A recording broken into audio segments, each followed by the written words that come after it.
everyone. You're listening to Literary Ramblings. I'm Corrie. And I'm Charlotte. And together we are Literary Ramblings. And this month we are discussing Charlotte's book club pick. It is The Phantom of the Opera by Gaston Leroux. Yeah, you might have heard of that one. I don't know. It's such an unknown book. Nobody ever knows what it is anyway. So I'm going to give a quick spoiler warning just because we are going to be discussing the book, but what we're mostly going to focus on the book versus the movie, and the movie is I don't know what year it came out, but it's the one with Gerard Butler in it that a lot of people give him a lot of flack for. So we are going to discuss the differences and the similarities between the actual novel, The Phantom of the Opera, and that movie version. And to be honest, I might go off a little bit about the play as well. Okay, yeah, because Charlotte has actually watched a play of The Phantom of the Opera, and I have to admit I am a little jealous that she has and I haven't. So it was way worth it. Yeah. So if I ever get the opportunity, I will absolutely take it, because I think that the only version that I'd ever seen forever was that movie version. Mm-hmm.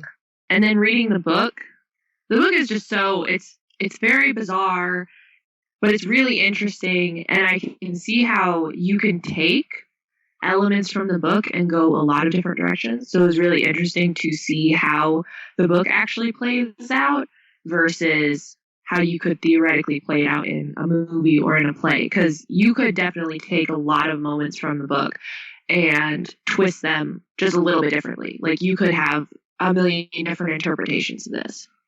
Yeah, they could have gone a lot of different directions than the most famous one. Yeah. So I didn't write an official summary for this, but basically the premise is, and in the book they use a framing device actually. So the premise is that you're listening to a journalist who's interviewed a bunch of people about these events in the opera house in Paris in the past. So a lot of it's not firsthand, it's not written in a way where you're in one of the characters' heads most of the time. So that's very interesting. It's mostly about some crimes that happened, and basically this mystery that surrounds this period of the opera house where there was a rumor of a phantom of the opera who was haunting this opera house and causing things to happen and basically doing a bunch of shenanigans, and then it all ended in kind of a tragedy. Yeah. I think it is technically classified as a tragedy. Is it? I don't know for sure. I didn't look that up. I haven't either, actually. I mean, the main characters come out of it okay, if you're calling them the main characters. Yeah, who are we deciding that the main characters are? There are a ton of characters in this book, and you don't actually meet the main character. Like, the two main people that most people probably know is Christina and Raoul, and obviously the Phantom. But there's a lot of other characters, and some of them are kind of hard to keep track of, and some of them are just sort of thrown in there. Yeah. And then, there's a lot of, hidden characters. Yeah. That, don't really matter to the overall plot a lot of times. No. There's very, weird moments. It's a surprisingly funny book, too. It is. At least the first third to half. And then it's just weird. Yeah, it gets a lot darker towards the end of the book. But it starts off with basically none of the characters fully know what's going on. And so it's kind of funny to watch it from an outside perspective, because they're just this weird stuff that keeps happening. Like, what is happening? Yeah. And you're just it's the Phantom. Mm-hmm. The characters are really stupid, too. Mm-hmm. Okay? I want to put that out there. Yep. All the characters in this book, besides the Phantom, are, basically morons. Yeah. They don't know anything. There are no brain cells. Nope. In this book, besides Eric and, the Persian. Eric is the Phantom. Okay, and the Persian... I guess I gotta throw that out there. Eric is the Phantom, and the Persian was cut from the movie / the play. Yeah. Yeah, I don't think... I'd never heard of this character. No, and until we started reading this book. Yeah, they kind of rolled the Persian and Madame Giry into the same person, I think, as far as the role they play and, telling other people what's going on. And but actually, the book has several chapters, and probably, the climax of the story is all from his perspective. So it's kind of interesting that he doesn't even exist in the other adaptations. Yeah. Well, he doesn't have anything. Like, he has almost nothing throughout the whole book. Like, he's introduced, but he's introduced as a character that doesn't talk to anybody. Yeah, and he's just kind of like a pillar of the opera house, essentially. And then all of a sudden, at the end, he just swoops in and he shares all the information. Like, every bit of exposition is saved for the Persian at the very end. Yeah. It was very odd. It was a really weird decision because I was really enjoying the narration of it because it's just really funny. And I liked the little, like, occasional notes and stuff. And then all of a sudden, the very end, like, the whole climax of the story is just told in this random character's perspective that I knew basically nothing about. And I can't say I necessarily cared either about him. No. Yeah.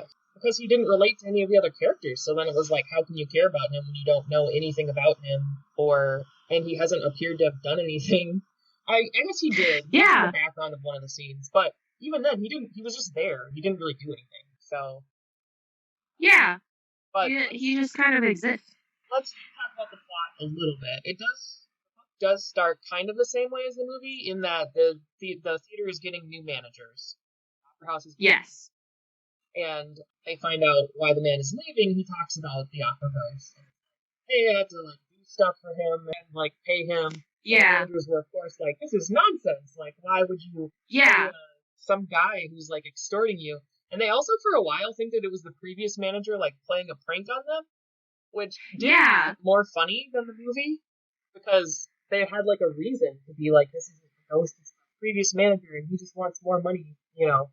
Yeah, which is funny, because in the movie, the previous manager doesn't say anything about the ghost. He says nothing, Yeah, he's just kind of like, they're like, oh, why are you retiring? And he's like, my health. Yep. And that was it. And that's like, okay, because in the movie you go from one manager to two managers. Yeah. And then in the book, you go from two managers to two managers. Yeah. So it seemed like a more... like a normal transition. I don't know. Yeah. Also, in the book, Raoul is like... well, he's kind of useless, but he doesn't really come into the story for a while. No. We actually learn about his brother first. Like, his older brother. Who like, comes to the opera house all the time. And then, eventually, he's, like, we start learning a little bit more about him. But it takes a little while. But I like the way the movie plays Raoul, because they make him, like, a patron of the opera house. Yeah, he has more of a reason to be there. Yeah, except in the movie, it's his parents. Mm-hmm. That he and his parents are, like, the patrons of the opera house, who are, like, giving them a bunch of money. But in the book, he only has an older brother. He doesn't have any other family. I mean, I enjoyed that the book gave him some more backstory, like the fact that he's going to go to, like, the Arctic with the Navy. That's his whole, like, background story. Like, so he's on a limited timeline, which I feel like, when I watched the movie, the timeline kind of bugged me. Because they would just kind of randomly skip forward and, like, use the weather as an indicator that time was passing, and I didn't really love that. But yeah. The timeline in the movie is really confusing. Yeah, I don't understand it. It's much more condensed, I think. But then, like, I don't know, because I feel like book Raoul is, like, too pathetic to go to the Arctic with the Navy. He'd probably die. Well, He'd probably, like, die on the way there. Maybe. But that was still, he had something going on other than just being at the opera house and being like, I love the arts. Well, yeah, but I mean, that's still something in, 1800s France. No, I mean, it's cool with him, but it's just also, like, he doesn't have any other characterization. That's true. He doesn't have a personality. And it doesn't explain, like, why he knows how to sword fight or, like, any of that. It's like, well, if he's going to go into the military, then he would have been. Yeah. That's true. We just don't learn anything about Raoul's backstory, besides that, like, he knows Christine. Yeah, that's the only thing you know about him. Yeah. I do like in the book that there's a little time between Christina and Raoul initially like seeing each other again and then actually like having a conversation where they acknowledge that they know each other from the past. Yeah. Because in the movie, it's just like, he's just like, oh, it's Christine. And then he goes to her dressing room and she's like, I hear voices. And I was like, oh, okay. Yeah. Yeah. And it's like that was It's just like concerned. Mm-hmm. Oh, I haven't seen you in years, but what's going on? Everything is happening. You know now. Yeah. Yeah. We gotta talk about Christine because she's probably I would say she's probably the main character of the book. I mean, it takes a little while to get to her, but she's what? She should have been. Yeah. I don't know if she really ended up being. She's not given the most time in the book. No, but maybe she's the antagonist then? I don't know. She matters the most. Yeah, she matters a lot, unfortunately. Without her, none of it would have happened. Yeah. She's just so weird. Yeah. In the movie, like, I really got the impression that she was very torn because in the movie, she thinks that Eric is the ghost of her dead father. Yes. And who she obviously cared very deeply about. Mm-hmm. And so she has an instant connection to that because her father died and he said, I'll send the angel of music to you when I die. Mm-hmm. And then she goes to this opera house as a child in the movie. Yeah. And she hears this voice and she's like, it's the angel of music. It's my dead father. And of course, it makes sense that she would think that in the movie because she was a child when she came to the opera house. But so in the movie, she's very, like, you can see how torn she is because she finds out that Eric reveals himself to her. And so she's like, this is just a human being. Like, he's not an angel. He's not the ghost of my dead dad. Like, and so then she's just immediately confused because she still has, like, this instant connection to him and this, like, these very strong feelings that aren't necessarily, like, bad. Yeah, romantic love. No, and but he's done so much for her, too, as far as helping her career and teaching her to sing. And yeah, but then it's all shattered, and she doesn't know what to do about that. And I really got that impression in the movie. In the book, I don't even remember when she acknowledges that she realized that it was just a person. Yeah, I don't know either. But she does. She realizes that he's just a person. I don't know. I don't remember her really going through, like, any kind of break. She just realizes that he's a person, and then she's like, yeah, you know, it's just a guy. This comes back to her lack of perspective in the book, of we never actually go into Christine's perspective, and we never know what she thinks about all of this, other than what she, like, says out loud to Raoul. So, yeah, and her and Raoul go back and forth a ton. Yeah. And it's constant. It's constantly like the beginning of a conversation will be fine, and then all of a sudden they'll get really mad at each other. But then at the end they're like, "No, I actually love you." And like, this is so confusing. But it never. They never bring up. She never implies that it was her father. It was always some supernatural being, if anything. Yeah. But even then, I got the sense that she suspected that he was human the whole time. Yeah. Which makes sense because she didn't come to this opera house until she was older. So, which makes movie Eric, like, so creepy. A lot creepier. Yep. Because, I don't know, because movie Eric doesn't reveal when he actually, like, fell in love with Christine. No. Because he's a lot older than her in both the book and the movie. Mm-hmm. But then in the movie, he visits her when she's a kid. Yeah. When she's, like, 7 or 8. As opposed to in the book where she's already basically an adult when he first meets her. So, I don't know. A movie, it took that in a weird direction. Yeah, it seems like he's grooming her a bit. More than a bit, probably. Yeah, more than a bit. Like a lot. But then, like, as soon as like, she, at least in the movie, she does realize almost immediately. But then she's just torn throughout. Which I thought was good, because I don't understand Christine's emotional well-being in the book very much because it's never told in her perspective. Yeah. So it's very confusing. All I have is like the weird conversations that she has with Raoul, and it always seems like she's holding something back from Raoul. She like doesn't want to be honest with him, and I'm not sure why. Other than, I mean, Raoul's kind of a dick, and he just like tells her, "Oh, I think you're cheating on me," basically. Like he gets all jealous. Oh my gosh, he and Christine both run the entire spectrum of emotion in like paragraph lengths of time. Yeah. It is wild. They are like, he really goes from one extreme to the other all the time. And so does she to a large extent. So, but it is funny because, like, in the movie, I get why she is concerned.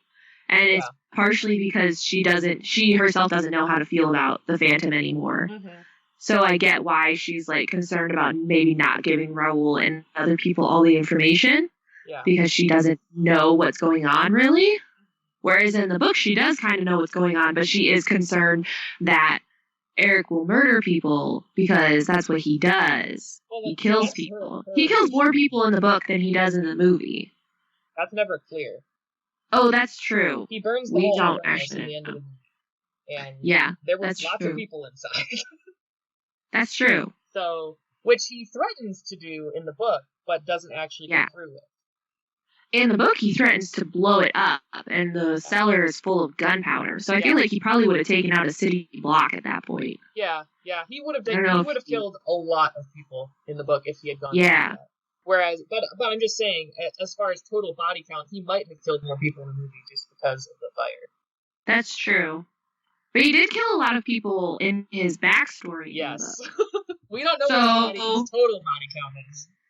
Yeah, we don't know either direction, but in both the book and the movie, Christine is definitely concerned that Eric is going to actually kill people, which he proves that he is perfectly capable of doing that.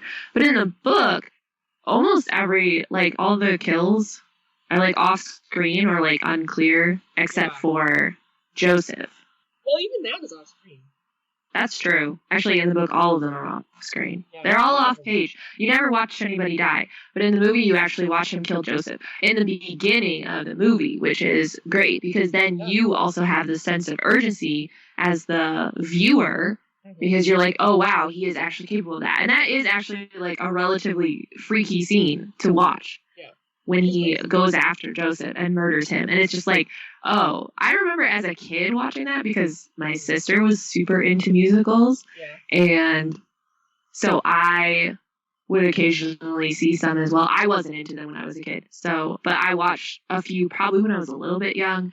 And Phantom is definitely one that did actually, like, not necessarily, like, scare me, but it was a bit scary. Does that make sense? Yeah. Well, and that was one of the scenes that contributed to that. That and then, like, the end scene with Phantom and Raoul and Christine.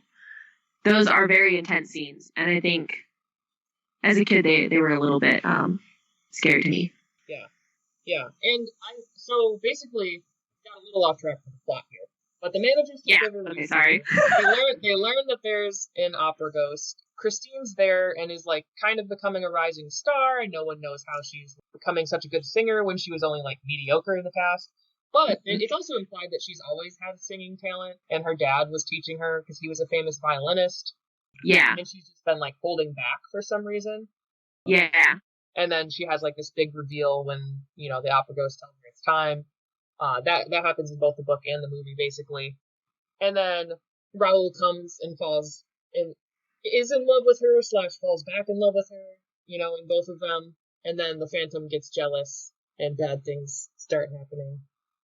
And, so that's the basic plot here. And Eric, who we haven't talked about yet, has wildly different backstories in the book and the movie, I think. I mean, there's a tiny connection where they talk about him being a gypsy, in both of them. Well, the thing is, that in the movie they just kind of skip it. They're just like, oh, as a kid he was abused in a circus, and then Madame Giry takes him to the opera house, and then that's where he grows up. Mm-hmm. Whereas in the book they explain a lot more than that, because he does more, and as he's growing up and living his life, as opposed to just he was rescued and then lives in isolation. And his nickname, which I love, is he's the trapdoor lover.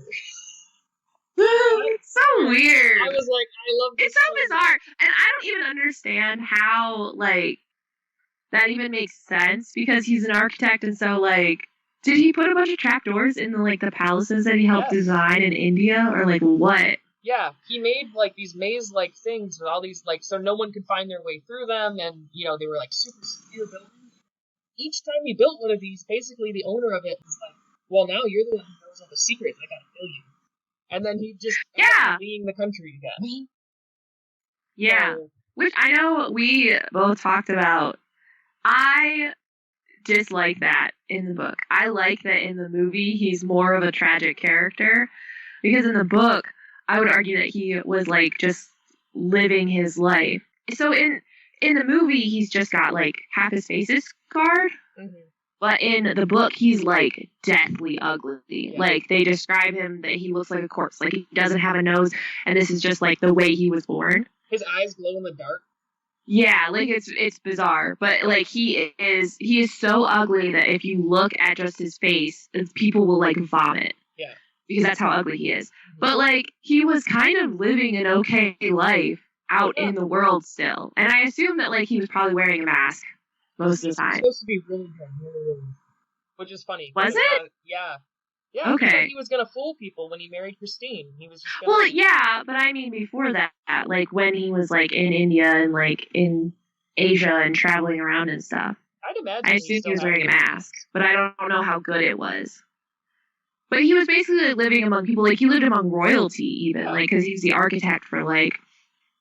It's not Tsars, that's Russian. Well, the Sultana. Sultans, yeah. And so he was kind of like, and anytime they wanted to kill him, it wasn't because he was ugly. It was because... He knew too much. Yeah. But then he, like, self-isolates himself in the opera house. And I guess he doesn't necessarily, like, blame society, but he's like, I just want to live a normal life. And I was like, you probably could have done that. Yeah. Before this. Like, you had all of the pieces to do this. You just don't go piss off royalty or like learn too much about them. Like I don't know why that's so difficult. Because he even talks about being a bricklayer. Yeah. Like in France when he gets there. That's how he became part of the opera house. He basically was hired as a regular they didn't know anything about him apparently, but they hired him to help build the opera house. And then he built himself a room. Yeah. So it's like, I don't know. I just feel like in the movie, it's like he didn't have much of a choice because he was abused as a kid, and then the person who rescues him just puts him in isolation, and it was like, okay, I guess that's fine. And as a child, when you grow up that way, like obviously there's going to be some issues with that, but you wouldn't necessarily, he would never have thought, oh, I could just go out into the world and live my life. Whereas in the book, he literally does that, and then he self-isolates. Yeah. So I don't think he's as much of a tragic character in the book, because he had options in the book, whereas in the movie, it doesn't feel like he was given a choice. Well, and here's my take on it. I think in the movie, he's stupider, and he's smarter but more evil. Because when I was watching the movie, him sword fighting Raoul was such a bad idea. I was like, they just wanted to have a sword fight in this movie. Yeah, and it was cool. I mean, it was cool, but also it was like, he lost, because of course he lost. Yeah. I was just like, why would you do that, Phantom? Like, this, no. Yeah. And he also, like, didn't really make the best use of his lasso. He didn't really use that many traps or anything, even. Yeah, well, he didn't use his I was actually disappointed in the book he doesn't use the lasso. And he doesn't really use it in the movie either. Yeah, it's just kind of mentioned that it's a skill. It's more like he's killed people in the past with it. Yeah. But that is funny, though. I think you are right. Like, I think Eric in the book is decently, like, eviler. He's a lot more clever in the book. Like, in the movie, he just seems like he's smart, obviously. Mm-hmm. But... he's just utilizing all of these trapdoors and stuff. He's not actually, like... He didn't build all of them. Or at least we don't know if he built them all or not. Yeah. I guess it's implied that he didn't in the movie. Because she just brings him down into the lower levels, and it looks like we see those places later. Yeah, I mean, he might have booby-trapped that one room where Raoul almost drowns, but... Yeah, I bet he probably did that. But, yeah, in the book, Eric is, like... He's clever in, like, a scary way. Yeah. Because he's always, in the book, he's always one step ahead of everybody. He is never not in control. Yep, and he talks to himself in the third person, which I kind of loved, and was like, they could have incorporated that in the movie or the play somehow. Yeah, it definitely shows a certain level of, like, a break from reality to have him do that. So he's really, really smart. He's always in control of the situation, and then... but he's also like, you know that he's not all there. Yeah. Like, he's kind of, you know. Yeah. Which also, that him always being in control in the book annoyed me. Because I like that in the movie, at some point, they're like, this is a real person, we can get rid of him. Yeah, they're gonna like, we can fix the problem. Yeah. Whereas in the book, it's like, sorry. I mean, because in the end of the movie, they go down into the basement with like literal torches and pitchforks. Like they're gonna kill him.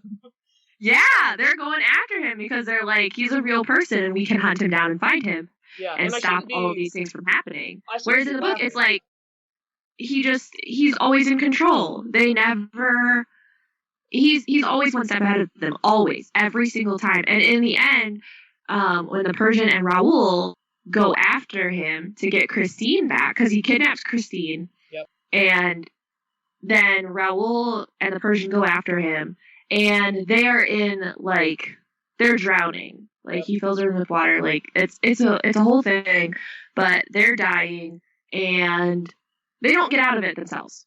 Nope. Eric has to let them out. And that happens more than once, where he just, like, where Eric has to fix the situation. And I'm like, okay, but, like, fixing the situation is not advantageous to you, so, like, but he does it anyway. And it's just bizarre. It's like, why would you do that? I think he does. He cares about Christine enough to know that he shouldn't just flat out kill Raoul. Like, he wants her to pick him over Raoul, is his whole motivation in both of them, I think. Yeah. So he's not willing to flat out kill him because he's like, Christine has to make this choice, you know? Yeah. Yeah. Even though he's still trying to manipulate her in the background in all the ways that Yes. And in both of them, I think it's hilarious because in the movie, Christine flat out tells Eric, because Eric is like, my face is terrible and that's why nobody likes me. Mm-hmm. And she's like, no, your personality is the worst. She's like, you're a bad person and that's why nobody likes you. It has nothing to do with your face. But in the book, Raoul's point blank asks her, so if the Phantom was attractive, you would pick him over me, wouldn't you? And she, like, doesn't answer, because it's true. She definitely would. Because she doesn't care. She's so shallow. She's just like, if he were hot, then I would go be with him. I mean, because he's awesome. Yeah. And so we did mention at the beginning, people give Gerard Butler a lot of flack for his singing in The Phantom of the Opera. And I have to say, after reading the book, I get it. In the past, when I had only seen, like, the play, I was like, oh, he did a pretty good job, you know? But it's fine. Look, that he's supposed to be, like, a musical genius and a ventriloquist and, like, so good with his voice. And then you hear this and you're like,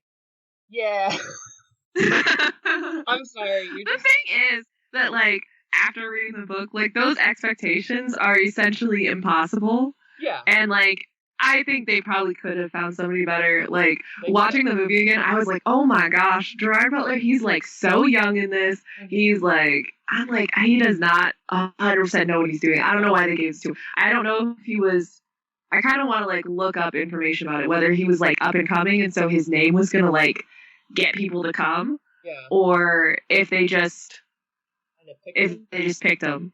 I don't know. But yeah, they probably could have found somebody better. I think that Gerard Butler is a good actor, and I think he played the Phantom pretty well. But his emotional range, I don't know. Yeah, I do feel like they could have gotten. He's really young. Mm-hmm. Like, in the book and the movie, he's supposed to be significantly older than her. Yeah. But in the movie, he doesn't look as much that he's, like, older than her. Yeah. Yeah, it's very weird because at the end of the movie as well, they show. So the movie has a framing device where they're showing, like, Raoul as an old man, like, reminiscing on things, kind of. Yeah. And him and Madame Giry appear to be really close in age for some reason. I don't know. Yeah, but she's like, but she's like much older than him in the movie. I don't know how old she is in the book because they don't really say. No. She's, like, really stupid in the book, though. I really did not like her character in the book at all. Yeah, she's just being manipulated by the Phantom. Yeah, but she's really dumb about it, too. She's just like, he really gives me tips. Yeah. Makes him a good person. Yeah, and the whole reason that she even, like, does what he wants is because at some point he dropped a letter. He gave her a letter, and it said that it wasn't even, like, a letter. It was just, like, all these people he listed their names, and then, like, they went on to be great or something like that. And then he included her daughter. Yeah. That she was going to be, I don't remember what it was. Empress? Like, Empress or something. Yeah. Yep. I'm just like, for real? You're just like, okay, I guess. So she's like, he's going to make my daughter an Empress, so that's why I'm going to do anything he says. I was like, all right, well. It makes no sense. If that's all it takes, I guess. Yeah. I don't know. Yeah. Bizarre. So in the movie, she definitely is a much more knowledgeable character who like knows Aaron's backstory and where he is and is clearly helping him do things because she feels bad for him. Yeah.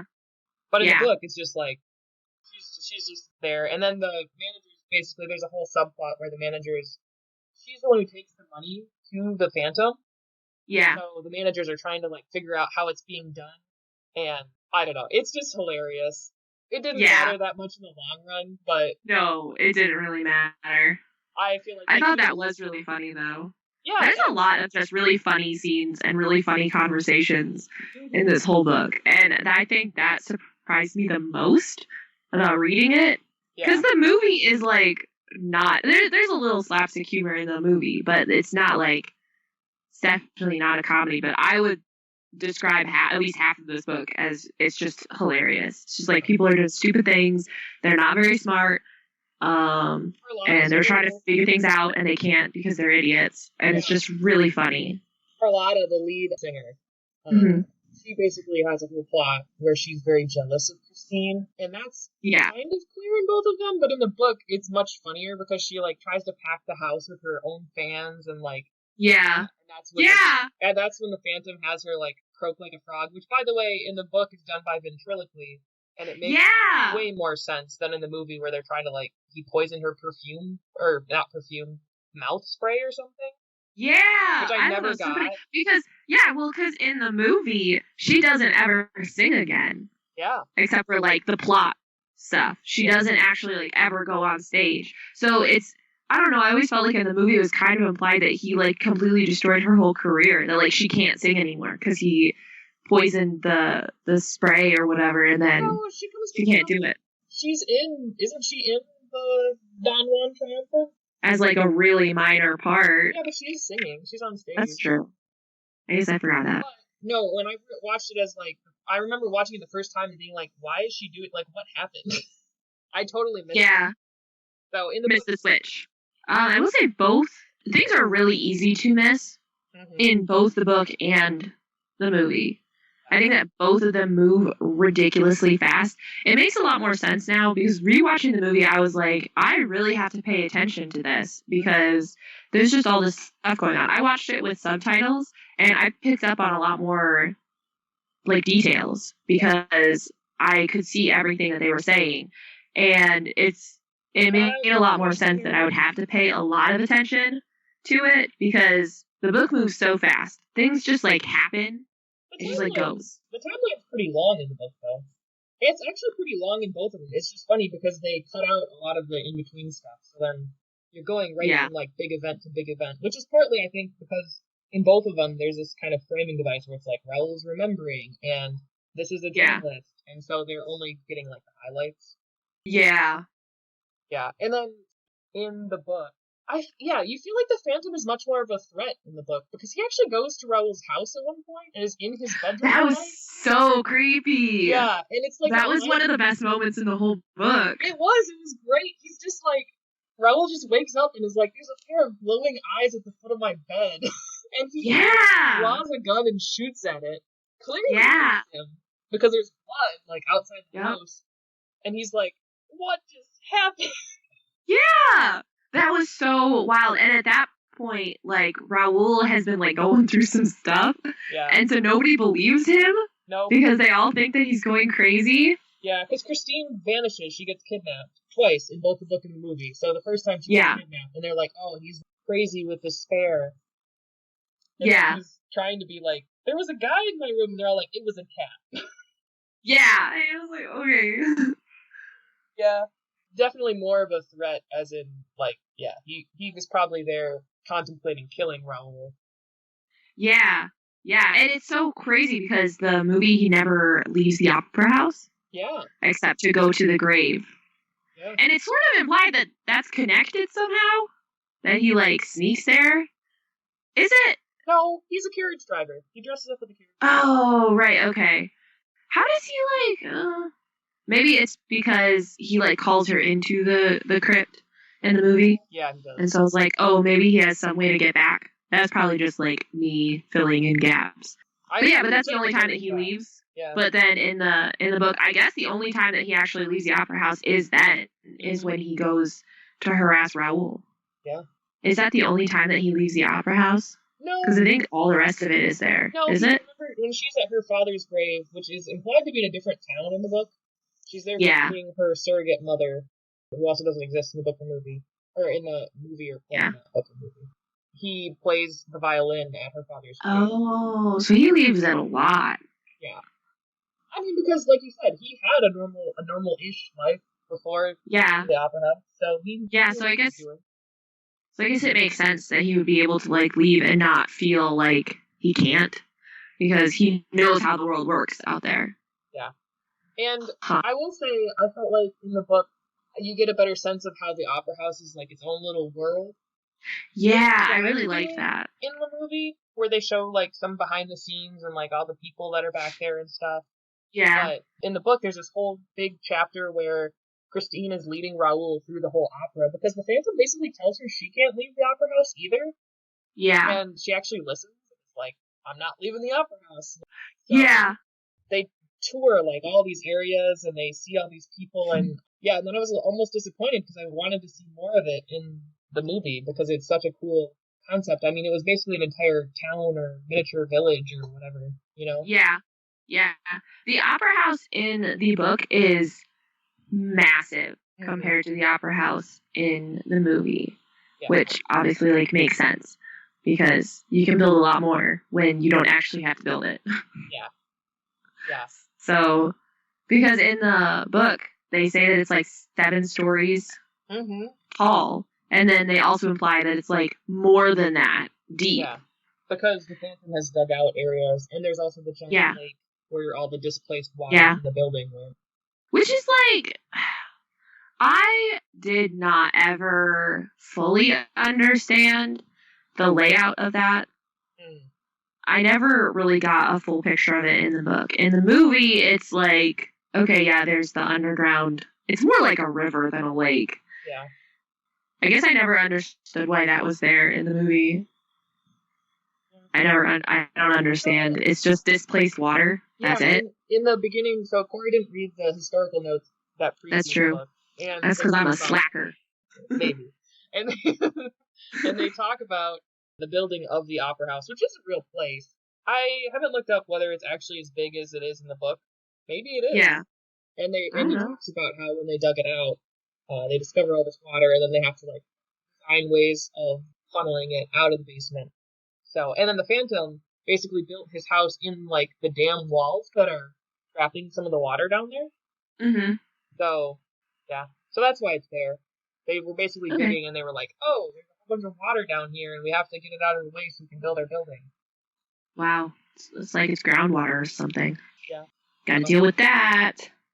And it's interesting because in the play, like, that's one of the coolest things I think I've ever seen on stage is the scene where he's rowing the boat across the lake.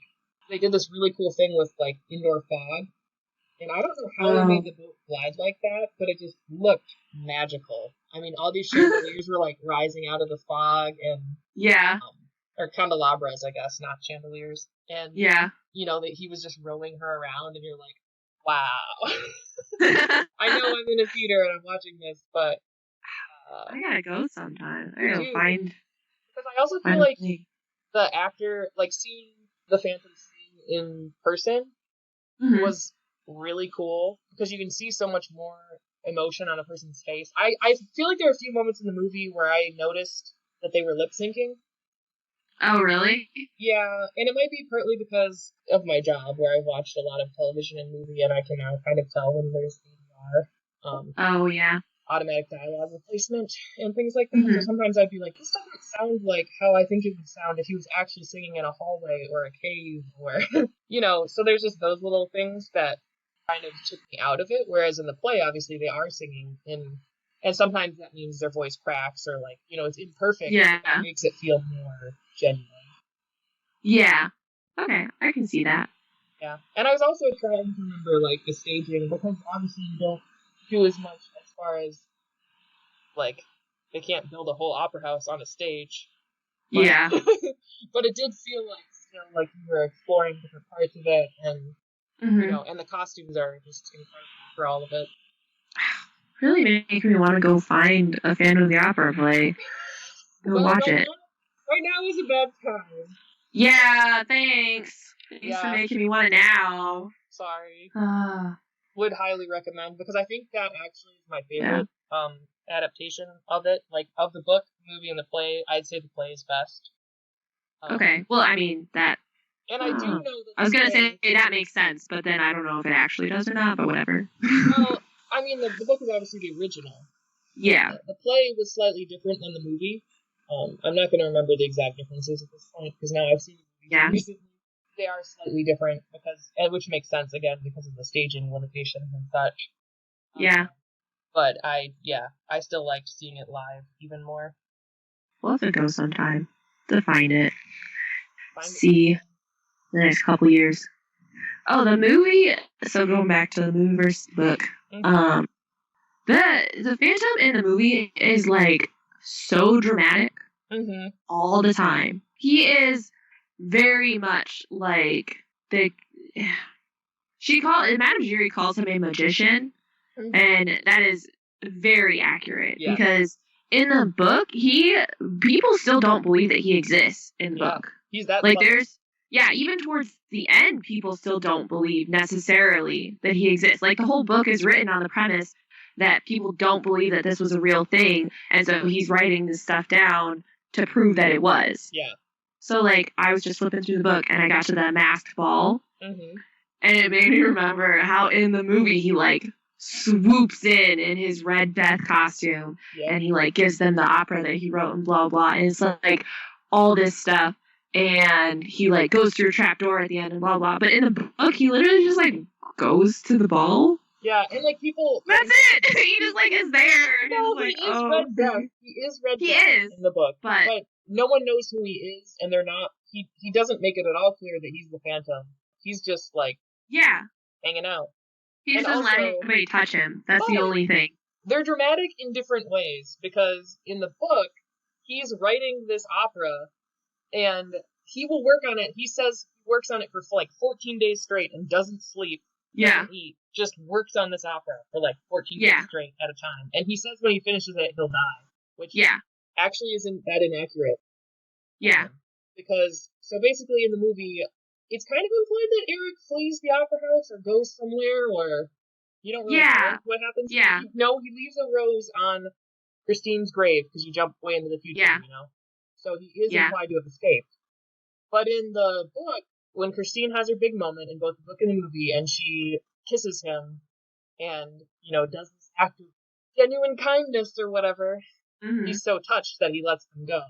But in the book, it literally kills him. Yeah. He lets her go, and then he's like, all right, that's it. And then he dies 3 weeks later. Yep. Because he has to go and... He leaves the opera house and he talks to the Persian. Yep.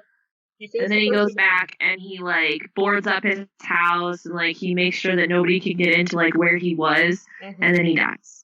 Yep. And the Persian's in charge of getting his body. Because the Persian is actually, like, knew him when he was building the palaces and stuff. That's his backstory. Yeah. And so he knows everything about him. Like, well, a lot of it. A lot of it. And then Eric comes and explains more to him and is like, here's the whole story. I'm gonna die soon. Come get my body. Yeah, Eric in the book, I think, is just more privately dramatic. I think that he takes a lot more satisfaction from just, like, outsmarting people. Whereas in the movie, it's like he genuinely enjoys, like, making people... afraid. Yeah. Like, he wants to see their faces. He wants them to, like, know that it's him. So it's more, like, psychopathic in the movie, whereas in the book, he's more sociopathic, I suppose. No, I don't know. I'm not sure if that's a completely accurate way to use those terms, but I would say probably not. Because, like, in the book, he goes to the party that the managers throw. And it's really funny because so in the beginning, they're switching managers. And so the managers have like a private party with like a bunch of their friends. And all 4 of the managers are there. And so all 4 of them have invited like several of their friends. And the Phantom attends. And everybody with the old managers thinks that he's a friend of the new managers, so they don't say anything to him and they don't talk to him. And then all of the friends of the new managers think that he's a friend of the old manager, so they don't talk to him either. Yeah, and he just like attends this dinner. Yeah, and they're just like, oh, okay, I guess we just won't talk to that dude because he's a friend of somebody else. And I was like, this is so bizarre and funny. Like, also, he sleeps in a coffin. Yeah, oh my gosh. And how does that get into the movie? Like, come on. That was so funny. I laughed so hard because I was like, Eric, you literally have the ability to make anything you want down here. Like, you're really smart, you're really resourceful, you can do whatever you want. You're like, I want to live a normal life. And then he freaking sleeps in a coffin by his own choice. He does. Nobody told him to do that. Nobody made him do that. Nope. He did that all on his own. He tells Christine it's like, sleep is like a preview of death or something like that. And she's like, what? Yeah. It's so bizarre. Well, the book is, I don't think that we're getting across how bizarre this book is because it is so weird. There's so many things in it where you're just like, there's like a stagehand type person that like hates the Persian. And like there's a rat catcher that like comes up a couple of times, and he's like the Pied Piper of rat catchers, and like his head, they say his head glows, but then it's like just a lantern, and you're just like, this is bizarre, this is weird, I don't even know what's going on anymore. There's people who go around in the opera house and all they do is close doors. It's so weird. Like there's so much like odd stuff that goes on. Again, the opera is implied to be so much bigger, and like you get so much more of a sense of it being its own city, that there's all these weird things. Like the new opera managers didn't realize they have a stable with horses in it. And until the stable manager came up and was like, one of the horses is missing. And they're like, we have horses? And they're like, yeah. And one of them is missing. They're like, find it! They're like immediately like really mad that one of their horses is missing. And I was like, you didn't even know you had horses until like 10 seconds ago, and now you're mad. Yep. And I liked that, which didn't come in the movie. I was like waiting, kind of like watching, because I was like, it's implied to be a white horse, like a trained performing horse, and then the movie is just Raoul gets the white horse, of course, and then the Phantom just gets some random carriage horses, and I'm like, come on. Yeah. It's bizarre. We didn't talk about whether or not we would actually like recommend this or like what star, because we both I've been writing reviews for Amazon and Goodreads, and Charlotte, do you write reviews, or do you just give it a star rating for this? I just give it a star rating in my own notes, and that's it. Okay, Charlotte, what was your star rating? Tell the people. I gave it 4 stars because I mean, I know I'm being a little sentimental because I'd already seen the movie and the play, and I knew I liked it. And that definitely biased me. But even reading it, I loved that I got so much more backstory for some of the characters, and there were things that I was like, I feel like this could have made the movie better, you know, if they had included some of these little details, like the coffin thing. I mean, it's interesting because normally when I read a book, I want to like some of the characters, and I didn't really necessarily like any of these characters. They all are very deeply flawed. Yes. But I still enjoyed it. It felt like a sliver of life, and it felt very, like, real. And I enjoyed that aspect of it. Yeah. And then I started off, I was like, I'll probably do this 3 stars. I tend to just start at 3 stars anytime I go into a book at all, and then if it like impresses me, then it gets more stars, and if it doesn't, then I take away stars. So 3 is like my baseline for books and movies and almost anything that I rate for a 5-star max rating. And I was gonna do 3, and then after talking to Charlotte a little bit, you know, I bumped it up to 4 just because I did genuinely enjoy this. And the things that I didn't necessarily enjoy in it are more of a problem with it being as old as it is, and it being just like, I don't know, some of the stylistic choices. So I was like, you know what? And I was also like pretty nostalgic about it because I do really like the movie, and although I haven't seen a play, I feel like I would probably enjoy watching a play of it. Yeah. So it was something that I already knew that I liked some things going in. And I do agree that, like, none of the characters are particularly likable. Mm-hmm. I mean, Raoul and Christine are just really pathetic throughout. Yeah. Christine faints a lot more. Yep. And she doesn't make a lot of decisions. Because Eric is in charge of everything, none of the other characters have a lot of agency. They just sort of are carried along in the story by the things that Eric does.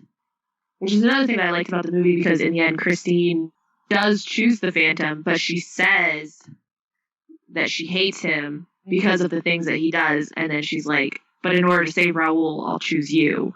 Yeah. Which I liked, because in the book, she kind of does the same thing, but it's less. Well, I don't know, I feel like it's almost less impactful, but it's also because she's choosing him because she doesn't want him to blow up the entire opera house and the surrounding city blocks. Yeah. So, but yeah, I gave it 4 stars on Goodreads and Amazon. So, the dialogue was really nice too, actually. I mean, there wasn't as much of it as you would think, because it didn't go into characters' perspectives. Yeah. Entirely. But, I don't know, it was very conversational, and, like, for being in this book, it wasn't hard to get into. Yeah, I was a little worried. I mean, and it was probably written originally in French, wasn't it? I think so, yeah. Yeah, so it is a translation, because we both read it in English. Mm-hmm. But yeah, the dialogue was pretty okay. I mean, there were a lot of conversation points where it was like you are flip-flopping so hard, so fast, where it didn't always feel like things made sense necessarily. Like, they made sense, but then at the same time, it just moved so quickly. But I think that's a lot because you don't have the internal dialogue of anybody. So you don't have, like, the build-up internally of them, like, getting angry. All you have is the dialogue. Yeah. So it always, like, felt like it did flow, but it felt fast sometimes. That's fair, I'd say. And I also thought it was interesting. I know I had heard Gaston Leroux before. Yeah. But I didn't realize that he actually wrote mysteries. And he wrote, like, a locker room mystery room or something like that. Oh, okay. That is supposedly one of the great mystery stories out there. Mm-hmm. So it's kind of interesting that this is, and also in the foreword you learn that this book really wasn't famous at all before it became a play or a movie, which I feel like is fair, because it's not like an incredible, it didn't blow us away. We didn't give it 5 stars. Yeah. Even though we liked it. Because there are a lot of interesting choices that probably could have been. I think Christine should have had some kind of perspective in this book, but she doesn't. Of all the perspectives that you could have switched to in this book, the Persian was like the dead last perspective that I would have picked. Even like having found out the things that he knows, but it was almost like he swooped in at the last minute and was just like, oh yeah, I need to add all this exposition. So he just made it the Persian's perspective, which I think hurts the end of the story. So I feel like it makes sense that people weren't necessarily like in love with it. Yeah. So it became much more famous after, and there weren't even that many copies of it printed, apparently. So until after all of this came out, and then people started being like, oh, this is cool. And it was one of the, it's funny because I believe when it first came out, it was considered like horror. Like the movies and the plays. Oh, yeah? The terrifying spectacle of the Phantom. Oh. I guess that makes sense. He is supposed to be very ugly in the book. And the fun fact that I think you or I looked up about the mask was that I did. Yeah. Yeah. I looked up. I think you already knew it before. Yeah. Did you? I think I had heard it when I saw the play. Okay. Yeah, because, so the iconic thing about the mask is that the Phantom wears a half mask. And I was I can't remember what I was looking up. I don't know if I was looking up specifically about the mask or not, but the reason that he wears a half mask and the reason that's so iconic is because in the play, when you sing opera, you just cannot get the range of motion with your face if you're wearing a full mask. Which is funny. Or at least not the type that like he would have had to wear. So they've made it a half mask literally just because of logistics of doing like the play. Which is hilarious because it's then implied that he could sing like that wearing a full mask. Like, that's Yeah. how good of a singer he was, and such a ventriloquist that it didn't even matter that his whole face was basically covered by a mask. Yeah. Which is cool and incredible. But then, I don't know what kind of mask, because the movie, it's like a hard mask. It's like a plastic or, plaster type mask. And I don't know if you could get away with something else. I mean, I don't know. I think it said wax at some point, but I think did it? was just covering it. Yeah. That it was like sculpted wax. But It's so hard to pick up on details in this book. mm-hmm. Like, there are so many times where you were talking about something and I'm like, oh, it said this. And then you're like, did it say that? And I'm like, you know what? Now I don't know. It's almost like it's written in such a way that it gives you some details, but sometimes the details are just so fast, like in passing. Mm-hmm. And they're said in like odd places. It's not like where you would expect to have that type of detail. And so you don't remember it, and then your brain just kind of fills it in later. You're just like, oh, I guess it was that, because that makes sense. Yeah, and so the other thing that gets left out in both the play and the movie is the torture room that the Phantom builds. Oh, yeah. Okay, it is briefly in the movie, though. Oh, kind of, but it's not the same because it didn't have the iron tree. No, it's not a torture room in the movie, but it is like, I was really surprised because I didn't remember that. Me neither, it's so brief.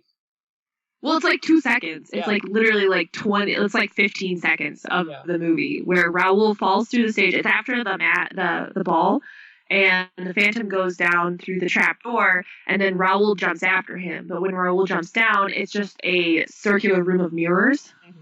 And the Phantom kind of messes with him for like 5 seconds, and then Madame Giry comes and grabs Raoul and pulls him out. Yeah. But in the book, tell us about it, Charlotte. In the book, it's actually a famous room that the Persian learned about because he built it for the Sultana. And they have this whole room, it's completely covered in mirrors, and then there's a little gap at the top where light can come in, and then it's built with an iron tree in the center, and a hangman's noose is left on the tree. Because what they would do is they'd put a person in here, they would light a candle up above, and then the light would shine in and reflect off all the mirrors and basically start roasting the person alive / dehydrating them to the point of delirium, and then they would hang themselves on this tree. And the reason the tree was iron was because then they couldn't break off pieces of it and smash the mirrors. Yeah. So the Phantom and the Sultana would just put people in there for fun, for punishment or whatever. Yeah. Most of them would hang themselves. And that was a whole thing. And because Raoul and the Persian towards the end get stuck in it. Yep, they get stuck in it like idiots. Yep, and then instead of a weird grate confrontation, where Raoul is tied to the grate and the Phantom's strangling him with a lasso. And the Phantom's literally like, I'm going to strangle him, Christine, if you don't choose me. Yeah, instead of that, they're trapped in this room, and actually the Phantom doesn't know right away that they're in there, but Christine knows because they talked to her before the Phantom showed up. And then she's trying to get the key to this room, and the Phantom's like, why you want the key to this room so bad? And and you don't see Christine and the Phantom, though. You don't actually see them arguing. You hear them arguing because it's all in the perspective of the Persian. Yeah. And then, Eric figures out that they're in there, and then he turns the light on, and then, they start to slowly go crazy. But then in the end, he just lets them out, because that's what Christine wanted. That chapter was bizarre, because nowadays it implied they start hallucinating that they're basically, in an African savannah, because Eric tells them that it's an African savannah. And Eric is also implied to be doing ventriloquy to just mess with people when they're in there, so he'll, sound like flies and, lions and, all of this stuff just to mess with them. Yeah. So, that's how evil he is. There's also, we didn't mention that either, but there's also implied that Eric hangs out in the lake and will drown people if they come to the lake. So he actually drowns Raoul's brother. Yep. Because Raoul's brother, Christine is kidnapped, Raoul goes to try to find her, and then the brother leaves. But he comes back because he's like, oh, I bet they're still in there. And then, because he thinks about the crazy ramblings that his brother had before. And he was like, oh, I better go try to find him. But then Eric drowns him. Yep. And it's very anticlimactic. It is like, you don't even find out that it was his brother until, like, much later. No, Eric, so the reason that Christine was able to talk to them while they're in the room is because Eric leaves because he's like, oh, there's someone at the door, or something like that. Yeah. And then Persian has talked about in the past that there's a siren that lives in the lake, and it sings, and he was almost drowned by it one time, but when he yelled, Eric was like, oh, it's you, and just, like, let him go, and was like, stop. Yeah. Yeah, because the Persian saved Eric's life. Yeah. At some point. Didn't he just, like, tell him that some Sultan was going to kill him? Yeah. Or something? Yeah. He was like a guard or, like, a police chief kind of person. Yeah. And he basically tips off Eric so that Eric has time to escape. And I don't know why he did that.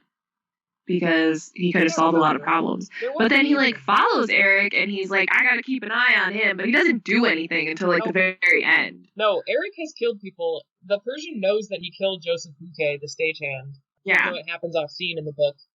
He's like, oh yeah, this is definitely Eric. And that's how he finds, by the way, the room, is that they, like, go back to where Joseph died. Yeah. He's like, oh, there's a little trapdoor thing here. Yep. Yeah, so the Phantom is much more, like I said, much eviler in the book. Yeah. Definitely not. He's a lot more sadistic. Yeah, he gets his hands dirty. Yeah. Whereas in the movie, he is really just extremely obsessed with Christine. He has much of a temper in the movie. Yeah. Which is, like, what actually alienates Christine, because he initially, he kidnaps her, and he takes her, but then when she tries to take his mask off, he, like, flips out. Freaks out. And that's when she, like, really has that break, and she's like, this is not my father. This is not an angel of music. Like, this is a real person, you know, which I think she was figuring out that he was a real person. Yeah. You know, just after she, like, wakes up after he's kidnapped her. But at the same time, that, I think, that in the movie is played as, like, the moment where she's really like, this is, what have I gotten myself into? Like, what is all this? Whereas in the book, it's definitely more like he has been manipulating her the whole time, but he's fairly logical about things. So he almost seems more like, I don't know, if Christine was actually going to be with him, she probably would have been fine with the book version. He might have even stopped killing people because he seemed fairly reasonable. But the one in the movie is much more, I don't know, like, he was so temperamental. Yeah, in the movie, it feels like the movie really plays it a lot more that you know for sure that the Phantom is never going to be happy. Yeah. Even if he has Christine, even if he has everything he wants, he's really not going to be happy because he is so temperamental. He flies off the handle too easily, and he doesn't know, like, how to act. Yeah, and basically. He feels very wrong. Whereas in the book, it's, you're not really, like, 100% sure. I think because I had the bias from the movie, I kind of, like, leaned towards that even if he had Christine, he wouldn't be happy. But then at the same time, in the book, he had a life, and then he falls in love with Christine, and he's like, I just want a normal life. I want to live in a house. I want to come home to my wife. And I was like, you know, he definitely had more of a chance. But he is, in the book, he is still, like, quietly sadistic and stuff. Like, he still did torture all those people when he wasn't isolated under an opera house. Yeah, and he was still doing that for fun. So I definitely believed as well that he would blow up the opera house if she made the wrong choice. Yeah. Oh, that's pretty bad. Yeah, and obviously, like, she believed that too in the book, which is why she picked him. Yeah. But I don't know.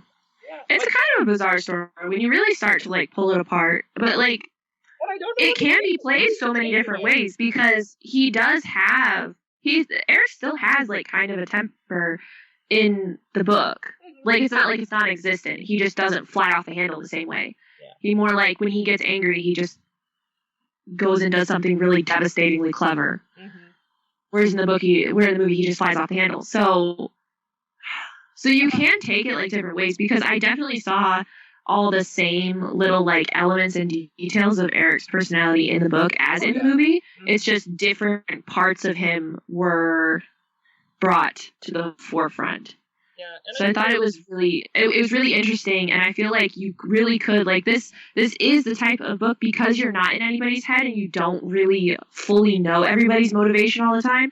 I feel like it does lend itself to a lot of different interpretations. You could go a lot of different directions with it, and whether you include all the characters and all the details is also something too, because you don't necessarily need all the characters, but you could add in some of those people, and you could do double duty, like when the movie basically puts Madame Giry and the Persian together to sort of put that together, or you could have done something else entirely. And I do think Andrew Lloyd Webber's version is iconic, and, you know, for good reason. The songs are great. But I also totally feel like someone else could do it and write even more songs. And like you said, take it a whole different direction, add in these other characters and elements, and it would still, I could imagine it being a hit. Because it has all these great, you know, romance, comedy, tragedy, you know, evil. Yeah. Like, and you could play this as, like, more of a tragedy, too. Yeah. Or as more of a comedy, sorry. Yeah, you could definitely play it less seriously and less like woe is me, and more like, wow, these people really don't know what's going on, and he's just tricking all of them, you know. Yeah. Also, okay, so I just looked it up, and the Phantom of the Opera movie, the one that we know and love, came out in 2004, and I am kind of sad that nobody has done Phantom of the Opera again. Yeah. In so long. It's been almost 20 years. And we're ready. That makes me kind of sad. Yeah, I want another one, because I feel like... What? I said, put it out there. Yeah. For real, like, it's such a good, iconic story. And I know that before the 2004 version, there's been tons of versions of Phantom of the Opera. Like, there's a lot. Yeah, let us know your favorites. But then we just kind of, like, stopped. Yeah. After that one. I guess it is very iconic, it is very big, and it was very well done for the time, but I feel like we could do something more, you know? I feel like at this point, you could probably do a lot more, because... Someone needs to do the Les Mis version where they're singing in real time, and we can play feeling without the, you know, lip syncing and... Yeah, that would be so cool. I mean, Les Mis did well, didn't it? Yeah. It does have some flack. Some people are like, it doesn't sound as good, and I'm like, you know what? Humans are live. Perfect. Yeah. So let it be. Yeah, I feel like it's probably time to have another one. Maybe there was another one that just flopped and we have never heard of it. That would be sad. I mean... Yeah. Well, they're doing all these remakes. Let's tell them to do that. That would be fun. Oh, and just to compare the endings, the movie ending really doesn't tell you much, other than that Raoul got old and Christine died at some point. Yeah! But neither does the book. But it's a little happier because it just ends immediately where, like, they leave Paris, Christine's, like, done being a famous singer, she just kind of takes off with Raoul and they head north. And it might be implied that they're going back to, like, Scandinavia, where she's from. But, or maybe they're still I don't know. Yeah, it's really unclear, honestly. But it seems it's very, like... optimistic, I would say. Yeah. Well, I mean, the movie ending isn't necessarily, like, wildly sad either, because they grew old together. Yeah. It's just that they didn't realize until after Christine was dead and Raoul goes to her grave that the Phantom was probably watching them the whole time, which is a little creepy, but whatever. Yeah, that does really creepy. Yeah. But, you know, apart from that, it seemed fine. I was surprised. I don't know. You're right about, like, the movie Madame Giry being alive. And, like, Raoul looks like he's in worse condition than she is. Yeah, he's in a wheelchair. Like, what's Raoul? Yeah, like, okay, I understand you got old, and it's like, Madame Giry's still kicking around. She looks like she's gonna outlive her own children. I don't know. And one thing that I do have to say is that at the beginning of the movie, if someone does remake this, they need to still keep that beginning where everything's all dusty and gross. And then that's so good. Because it's so honestly, good. Like, I could watch, if someone just did a YouTube channel that was clips like that, I would be so interested. Like, things coming to life, that's just amazing to me. They're very cool. It's very cool. All right. So those are our thoughts on Phantom of the Opera. I would definitely, if you enjoy the movie or play versions of Phantom, I would absolutely recommend you read the book. It sheds a lot of light on a lot of details that movies and plays just can't necessarily get at. And I don't think we even covered, like, we didn't even cover all of it. Honestly, it's very cool. It's a fun read. It's very short too. It's only like 250 pages long. So, you know, it's not like you're going to be sitting around slogging through everything. It's also very funny. It's not Les Mis. Yeah, it's very short, very enjoyable. It's a quick read. I would recommend it if you like Phantom. So, any closing thoughts? I literally laughed out loud at parts, just to be clear. So, Same. Which is high praise, I feel like, because that rarely happens when I'm reading. And yeah, for all the things you just said, I would highly recommend the book. I think and like you said, it's not even a big time investment, so you could totally just get it from the library and enjoy, and then watch the movie and be like, oh, there's little parts that I don't. Yeah. That was probably one of the most fun parts about reading this, and then watching the movie was just so good. All right, so that has been our discussion of The Phantom of the Opera. It was Charlotte's club pick. You're welcome. Yep, thank you. Next month is a really long club pick. I picked a book that was ridiculously long, so it may be a little longer. Just giving everybody a heads up and a warning that we might talk about that book for a while. I mean, this one has been long, and this was a short book, but we just... Yeah. I mean, we did compare a lot to the movie, though, so compare and contrast takes a little longer. There were 3 mediums to check out. Yeah. All right. Thank you guys so much for listening. We really appreciate you. Like this video if you liked it. Subscribe to the channel so you are always notified when we come up with a new one. We do these every month, and we publish them on the last Wednesday of each month. Thanks, guys. Bye.